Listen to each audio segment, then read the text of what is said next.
Bismillahirrahmanirrahim. Assalamualaikum warahmatullahi wabarakatuh.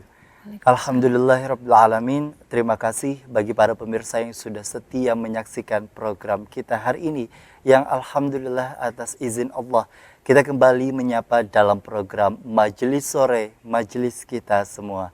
Bersama saya Gusti Muhammad Hermawan, seperti biasa kita menghadirkan satu narasumber. Kali ini dari UIN Antasari Banjarmasin, yakni di sebelah saya sudah hadir Ibu Dr. Anda Hajah Naimah MH. Assalamualaikum. Waalaikumsalam warahmatullahi wabarakatuh. Bagaimana kabarnya hari ini, Bu? Alhamdulillah baik. Alhamdulillah baik, Bu ya.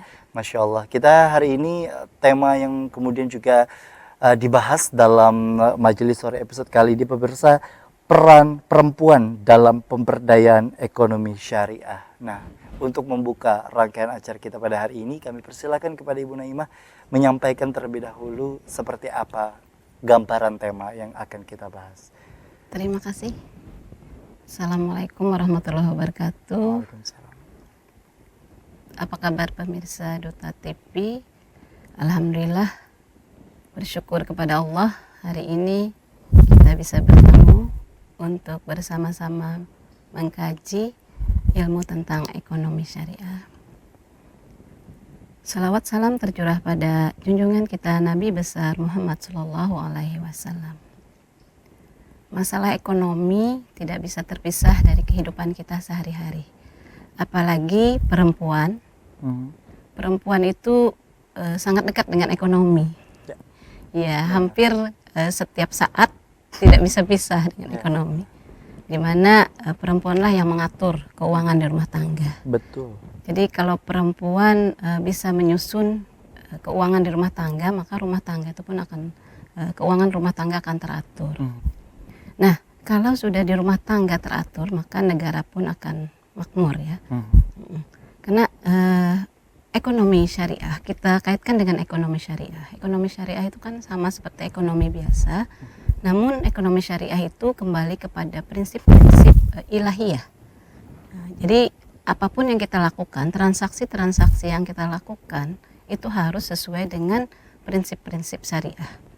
Jadi kita harus memahami supaya apa yang kita lakukan itu kita mendapat keuntungan di dunia, kita juga mendapat keuntungan di akhirat. Jadi double keuntungannya. Kalau mungkin konvensional itu hanya satu keuntungan, yaitu keuntungan di dunia saja. Tapi kalau ekonomi syariah itu keuntungannya dunia akhirat. Jadi kalau kita mencari dunia, kita akan mendapatkan akhirat. Karena apa yang kita lakukan itu sesuai apa yang diperintahkan oleh Allah Subhanahu wa taala. Nah, ekonomi syariah itu kan ada 3 karakternya. Pertama adalah dia ekonomi pertengahan. Artinya ekonomi tidak liberalis, tidak juga sosialis. Jadi antara 2. Nah, di mana seperti ini misalnya, kita boleh mencari harta sebanyak-banyaknya, tapi harus ingat bahwa dari harta kita itu ada hak orang lain. Yaitu dengan kalau sampai haul dan nisabnya kita keluarkan zakat. Nah, kalau belum mencukupi kita bayar infak, bayar sedekah. Nah, itu untuk apa? Untuk bisa membantu orang di sekitar kita. Kalau ekonomi konvensional, orang disuruh mencari harta sebanyak-banyaknya tapi tidak mempedulikan, tidak tengok kiri kanan. Yang penting akulah, yang penting aku kaya gitu. Orang lain nggak peduli kita. Meskipun orang lain tadi saudara, tetangga. Nah, tapi kalau dalam Islam itu penuh dengan kehati-hatian, bahkan penuh dengan ta'awun, saling menolong. Semakin harta tadi kita sedekahkan, dia akan semakin berkah dan bertambah. Nah, selain yang pertama tadi karakternya sebagaimana yang saya sebutkan di awal itu adalah ilahiyah. Jadi apapun yang kita lakukan itu tidak terlepas dari aturan-aturan yang sudah diatur oleh Allah. Udhulu fisil mikafah, masuklah kamu ke dalam Islam itu secara menyeluruh. Jadi tidak hanya sholatnya saja sesuai aturan, ibadah, fikih pun ekonomi itu masuk dalam kategori fikih muamalah.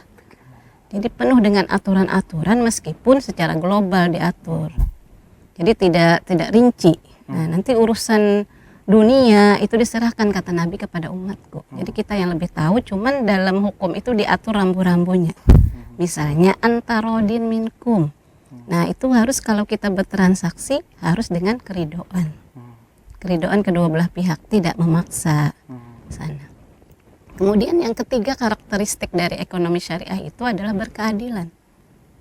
Nah, kalau selama ini mungkin kalau di konvensional siapa yang jadi bos dia yang paling untung. Nah, kemudian yang di bawah ya gitu-gitu saja gitu. Tapi kalau dalam konsep Islam itu berkeadilan, saling bermanfaat. Jadi antara misalnya upah mengupah itu antara pekerja dengan majikan itu sama diuntungkan. Bayangkan kalau misalnya majikan mengerjakan sendiri pekerjaannya, tidak mungkin kan? Ya. Nah, dengan dibantu, ditolong oleh orang lain berarti meringankan bebannya. Jadi wajar kalau dia diberi upah. Bahkan upah itu dibayar sebelum keringatnya. Jadi berkeadilan. Begitu juga kalau kita transaksi di pasar misalnya. Maka seorang ibu datang ke pasar belanja, itu kan ibu biasanya agak cerewet ya. Yeah. Kalau belanja itu nawar sana, banding harga. Kemudian Rp1.000 pun jadi masalah gitu. Yeah. Padahal kan seharusnya tidak ya. Nah, itu juga masalah. Kita harus harus paham. Pedagang kecil misalnya jual kangkung harganya 1 ikat 2.000 ya. Ditawar jadi 1.000. Bayangkan petaninya berapa dia ngambil di mana, kemudian membawa ke pasar, menunggu jualan di pasar cuman dapat Rp1.000. Nah, kita harus toleransi di situ. Itu berkeadilan namanya. Bahkan yang kita serahkan itu nanti pembayarannya insya Allah akan bermanfaat bagi mereka. Bermanfaat bagi mereka yang menjalankan, bermanfaat juga bagi mereka yang mendapatkan akan bagian dari hal tersebut. Kita bicara mengenai peran perempuan terlebih dahulu sebelum kita bahas ekonomi syariah, Bu. Banyak hal kemudian juga dapat dilakukan perempuan dalam satu waktu, ya. Kita ketahui hal tersebut yang juga tidak dimiliki kemampuan tersebut oleh laki-laki. Nah, hal tersebut kan juga menjadi keutamaan, keistimewaan. Bahkan Al-Quran pun juga begitu memuliakan akan seorang wanita. Ibu adalah juga seorang wanita. Begitupun juga dengan istri dan lain sebagainya. Namun di satu sisi peran perempuan di era modern kita bahas ya Bu ya. Di satu sisi peran perempuan hari ini kan banyak sekali wanita yang memilih berkarir. Banyak sekali perempuan untuk kemudian juga berani menyuarakan, bahkan hal tersebut juga disebutkan dalam kategori emansipasi. Nah, bagaimana sebenarnya Islam memandang akan hal ini sebelum kita bahas ekonomi syariah? Islam itu sangat menjunjung tinggi kaum perempuan, makanya kedudukannya pun tinggi dalam Islam. Di mana dalam surah An-Nahl ayat 97 itu disebutkan, man amila solihan min zakarin wa unsa wa huwa mu'minun waliyannahu hayatan thayyibah. Nah, barang siapa, apakah dia laki-laki atau perempuan, bila dia beramal soleh sedangkan dia dalam keadaan beriman, maka Allah akan memberikan kehidupan yang baik. Kehidupan yang baik. Artinya Allah tidak membedakan sebenarnya laki-laki dan perempuan. Nah, tapi dalam hal-hal tertentu kita memang secara kodrat laki-laki dan perempuan itu memang berbeda. Tidak bisa sama kan, laki-laki nggak mau kan melahirkan. Memang secara kodrat itu adalah tegasnya perempuan. Allah sudah berikan fitrah kepada perempuan untuk melahirkan. Tapi secara fungsi, secara sosial kita boleh sama, setara. Baik. Iya, setara itu. Jadi setara antara perempuan dan juga laki-laki. Jadi jangan sampai sekali lagi bahwa perempuan diskreditkan ataupun juga di hal yang kemudian juga diremehkan dalam satu atau dua aktivitas lah ya Bu ya.